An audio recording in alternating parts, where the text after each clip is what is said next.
Pasando los años, mi corazón se cansó. Tal vez se acerca el momento que habré de decirte adiós. Cuando extrañes a tu padre, que al cielo se fue con Dios, quisieras abrazarlo o demostrarle tu amor, los besos que des a tu hijo, allá los recibo yo. Si un día recuerdas al viejo que se preocupó por ti,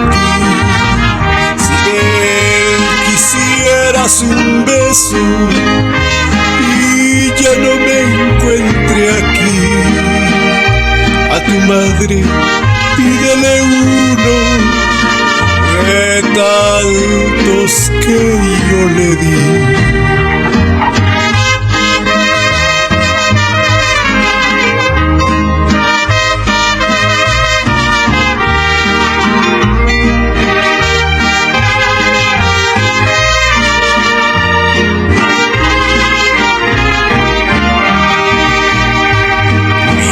Por donde caminas, que no resbale tu pie.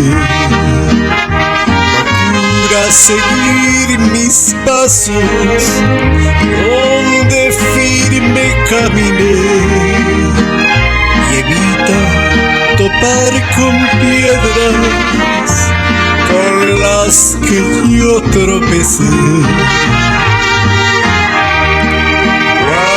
Cuando ya no esté contigo, quien tus mejillas besó, el que a veces te abrazaba y a veces te regañó, recuerda que fue tu padre, el hombre que más te amó.